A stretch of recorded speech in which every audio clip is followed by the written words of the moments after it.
Hello everyone, it's Imran here. Welcome back to another video. So I'm going to react to the newest audio store, Thomas and Friends audio story by Kiefer Adams. It's episode 6 of season 7, and this one is called Prehistoric Stepney, which is based on the book Thomasaurus Rex. So just now I reacted to episode 5, which was Sodor and the Rainbow Sun. It was good audio story. It was. Once you match that out, have it up in the top right corner of your screen. And yeah, really enjoyed this. So yeah, I think NWR 1991 did his own adaptation of the Thomasaurus Rex book towards the end of last year, which was called The Fossil Express. It was. So it'll be interesting to see Kiefer's take on this in the style of an audio story, which of course is a season 4 style audio story. It is. Link for them reacting to in the description down below as always. So without further ado, let's go ahead and get straight into this. Wait for recording. Yeah, it is. Prehistoric Stepney, written and told by Kiefer Adams, inspired by the book Thomasaurus Rex. Stepney the Bluebell engine was hoping for another visit to the island of Sodor. He enjoyed his time at the Bluebell Railway, but secretly wished for a change. One day he was dropping off passengers when Bluebell, a blue tank engine and named after the Bluebell Railway, pulled up next to him. Bluebell. "Hello, Stepney," she puffed. "I've got great news." "What's going on?" asked Stepney. "Primrose finally been painted your colours?" "She wishes," Bluebell laughed. Wow. "We've got paleontologists coming to our line." "Paleon what?" asked Stepney. "Paleontologists," repeated Bluebell.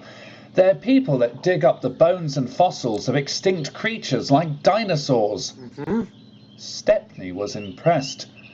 "Manager says one of us will be able to help out," Bluebell continued.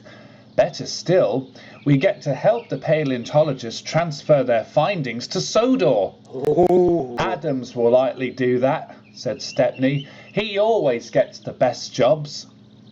But Stepney was about to discover... Remember Adams from Up and Adams? You should see my reaction to that audio story app if you haven't done already. that the paleontologists had chosen him to help. Stepney was secretly pleased. He had missed the engines of Sodor, and now with his new job, his latest responsibility, he was delighted in helping the paleontologists. Stepney passed the field each and every day, but he was soon growing bored. Yes, it was nice to see something new on the Bluebell Railway, but he couldn't understand why the island of Sodor was the place he had to take the bones. "Well, the island has a museum near Tidmouth," his driver eventually explained. "We don't have one here." Stepney perked up at this, but he was worried. How would the other engines react if they saw him suddenly visiting Sodor time and time again? But all the same, he forgot to be worried, as more bones were soon dug out from the fields. The paleontologists wrapped the bones very carefully in something called papier-mâché, so they wouldn't break. I think we all know what that is. It was then Stepney's job to take them in trucks, flatbeds or open wagons to the island of Sodor to the Tidmouth Museum. At first, the Fat Controller's engines were quite pleased to see Stepney again, but their faces fell when it was discovered he didn't have time to talk to them. Then one day, Duck noticed Stepney arrive with a plank wagon. There were bones inside for the museum, but Stepney didn't want Duck to notice. "Hello, Stepney," Duck whistled. "What's all this then?" Stepney looked worried. Nothing," he said timidly. "Why have you been back and forth these last few days?" asked They want Duck. to know, they do. Can Stepney keep the secret? Enthusiasts?" Stepney spluttered quickly. "That's funny. I haven't seen you with coaches yet." I was just about to collect them," replied Stepney. And before Duck could ask him anything else, Stepney took off. Duck was surprised. "Something odd's going on here," he pondered to himself. The feeling was mutual with the other engines. Time went by, There it and is. Stepney made There's more the- visits to the there it island of is. Sodor. The bones were getting more and more heavier, but Stepney would be in for a surprise. It's The a really big biggest one. bone he had to deliver was the vertebra, neck and skull of what appeared to be a carnivorous dinosaur. A T-Rex. It was too delicate to remove from the rock, so it was arranged to be loaded on Stepney's flatbed. "This is so great!" Stepney beamed happily. But he began to worry again. There was no way he could cover this up. But Stepney had a plan. He knew a more scenic route to the Tidmouth Museum, Really? and it passed through a beautiful meadow of flowers and trees. Stepney felt much better and arrived in good time. While he was on Sodor, he volunteered to take some trucks back to the Bluebell Railway, which he promised to return in the morning. Stepney returned to the Bluebell Railway in good time. Shunting in the yard was Captain Baxter. Oh, He Captain was one of the Baxter. toughest and strictest of the engines. When he saw Stepney, he stared. "And what do you think you're doing?" he demanded. "I bought his trucks from Sodor," replied Stepney. "I'm going to take them back in the morning." "You do realise that those Sodor engines will soon catch on with your little prehistoric trips?" Captain Yeah. Baxter observed anonymously. Yeah. "Well, I don't think they know anything yet," said Stepney. "Not yet," said Captain Baxter. Oh. "But mark my words, my dear We'll find out Stepney, one way or another. their controller will soon suss you out." Before Stepney could say anything else, Captain Baxter puffed importantly away. "Don't listen to him," said Stepney's driver. "He's just put out with coal trucks all the time." Fair Very enough. soon, Captain Baxter would be right. Stepney was awoken by the sound of a car approaching his shed.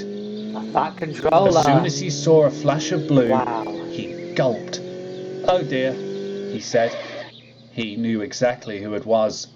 "Stepney," said the fat controller, strolling up to him. "Why have you been frequenting my railway for the last few days?" Sir, I can't explain," said Stepney. He knew it was wrong to lie to the fat controller. Yep. You see, I'd like you to come with me to Tidmouth Museum at once," said the fat controller. "There's something I'd like you to explain." "Oh dear," sighed Stepney, as the fat controller stormed to his car. "Don't worry, old boy," whispered his driver. "It'll be all right." "I hope so," said Stepney with a quivering tone. Is He he gonna set get off caught? immediately for the Tidmouth Museum. But when Stepney arrived, he was surprised to find James, Thomas and Henry in attendance. He looked at them worriedly. "I'm in trouble, aren't I?" said Doesn't Stepney. look like it. "I'm not so sure," Doesn't look said like it. James. "Have you seen your masterpiece?" "Yes, it looks really good," said Thomas. Stepney looked over. It was his dinosaur, but Wow. now it had Look been at it. constructed to Completely constructed to show what it was actually like. Look at it. I mean, hopefully I'm not blocking the view, but look at that. show the full Amazing. skeleton body. The fat controller soon arrived afterwards. "I must admit, Stepney, you caught us all by surprise with your many visits," he said. "But I never thought you'd be an engine of paleontology." He is Stepney now. was so pleased he bubbled over. "So I'm not in trouble?" he asked. "Not at all," laughed Henry. "Just make your visits more public next time." "Of course," said Stepney, blushing a deep shade of red. "I declare Stepney's dinosaur a welcoming addition to the Tidmouth Museum," announced the fat controller. Hooray! The engines all cheered. Hooray! "What do we call it, though?" asked James. "Well, it's a Tyrannosaurus, isn't it?" replied Thomas. "Could we call it the Stepnosaurus Rex instead?" asked Henry. The engines all laughed, Wow. but no one laughed loudest of all than Stepney, the Bluebell engine, who had made the railway proud all the same. Wow.